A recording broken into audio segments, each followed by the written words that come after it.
এ সংসার এরকম বেঈমান কেন বলুন তো? যতক্ষণ দেবেন ততক্ষণ ভালোবাসবে, দেওয়া বন্ধ করুন সংসার ভালোবাসবে না। এখানে যারা বাবা হয়েছেন আপনার বাচ্চাকে প্রত্যেকদিন একটা করে লজেন্স আনুন, প্রত্যেক দিন বাজার থেকে একটা করে লজেন্স এনে দিন, 10 দিন বন্ধ করে দিন, আপনার ছেলে আপনাকে বাবা বলবে না, অভিমান করে বসে থাকবে। এই সংসার শুধু নিতে চাই কিন্তু দিতে চাই না।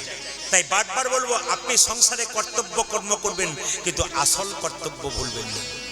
এইদিকে রাজা দশরথ একবার যুদ্ধে গিয়েছিল, তার আঙ্গুলের মধ্যে প্রচন্ড বড় ঘা হয়ে গিয়েছিল।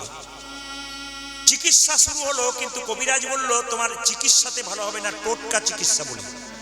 তোমার এই আঙ্গুলটা, তোমার 3টে রানী মধ্যে কেউ যদি আঙ্গুলটা মুখে ভরে লালা দিয়ে পরিষ্কার করতে পারে তাহলে তোমার আঙ্গুলটা ভালো হয়ে যাবে। সবাই তাকান। রাজা দশরথে কটা রানী ছিল জোরে বলুন? কটা রানী ছিল জোরে বলবেন, ভয় কিছু নেই। কটা রানী বলুন? 3টে। এখন রাজা দশরথে ভরসা ছিল কৌশল্যার ওপর। কৌশল্যা, এই আমার আঙুলটা ক্ষত হয়ে গেছে, ঘা হয়ে গেছে, তুমি লালা দিয়ে পরিষ্কার করতে পারবে?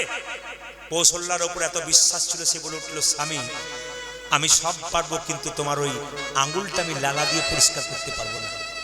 কৌশল্যাবাদ।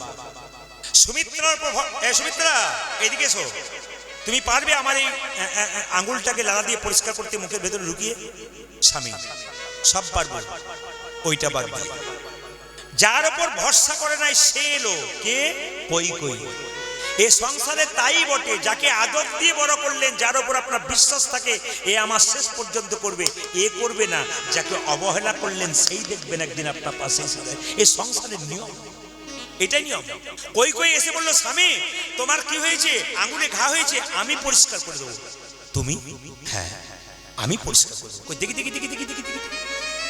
মাসের পর মাস, বছরের পর বছর কৈকেয়ী কি করলো? আঙুলটাকে মুখে ভরে লালা দিয়ে পরিষ্কার করতে লাগলো। একদিন রাজা দশরথের আঙুলটা যখন ভালো হয়ে গেল মেয়েরা, তখন রাজা দশরথ বললো, কৈকেয়ী তুমি আমার জন্য এত করলে, দুটো বর তোমাকে দেব, তুমি যা চাইবে চেয়ে নাও। কৈকেয়ী বলছে, স্বামী সেবা করবো, তার জন্য বরের কি আছে? আরে